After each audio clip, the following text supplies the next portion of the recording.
너무 심한 경우에는 충격파 치료 같은 것들을 통해서 전기가 흐르는 듯한 통증을 지속적으로 받는다거나 내 손끝에 손톱 이렇게 눌러봤을 때 바로 빨갛게 돌아오지 않는다거나 통증이 생기시면 참지 마시고 꼭 병원 들르시기 바랍니다. 가사를 전담하시는 분들 같은 경우에는 허리를 굽히셔서 앉아서 하는 경우가 많다 보니까 5, 60대 되시는 어머님들의 경우에는 허리 쪽 통증 호소하시는 경우가 굉장히 많습니다. 바닥에 앉아있는 자세가 나쁘다는 건 아니지만 상대적으로 의자에 앉아있을 때보다 허리 쪽에 부하가 많이 걸리는 상태가 되는데 그 상태에서 이제 허리까지 이제 지속적으로 굽혀가면서 이제 걸레질을 한다거나 앉아서 빨래를 계신다거나 이런 일을 하다 보면은 허리 통증을 호소하시는 경우가 많습니다. 앞뒤에 힘을 많이 쓰는 경우, 짜는 행동을 많이 한다든지 손을 많이 쓰게 되면 쓸수록 특히 손목과 팔꿈치 쪽의 통증을 호소하시는 경우가 많게 됩니다. 허리 쪽 통증은 방치하면은 이제 가사 하시는 분들 같은 경우에는 디스크 질환이 가장 많고요. 손목 같은 경우는 손가락에 저림 증상이 발생이 하게 되고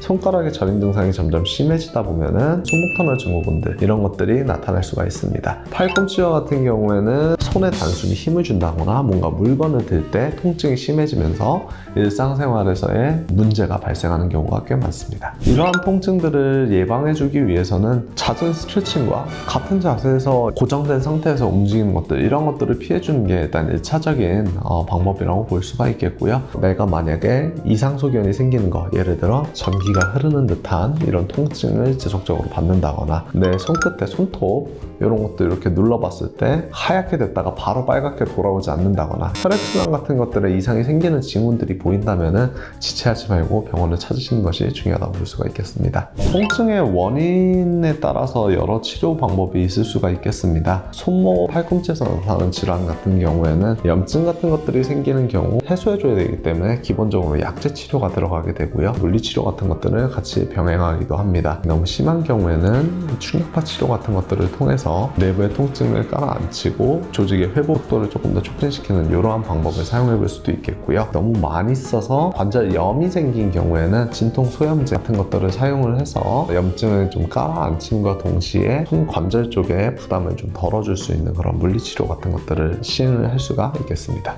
이 정도는 좀 쉬면 낫겠지 이렇게 지나가시는 경우가 굉장히 많아요. 가사 일을 하면서 손끝이라든지 손목이라든지 팔꿈치라든지 어깨라든지 허리 같은 쪽 통증이 심하게 느껴지거나 이전에는 없었던 이상소견이 발견된다면 빠른 검사를 해서 원인을 빨리 밝혀내야지 치료 기간을 더 오래 끌지 않고 만성적인 질환으로 이어지는 것을 막을 수 있습니다. 통증이 생기시면 참지 마시고 꼭 병원 들르시기 바랍니다.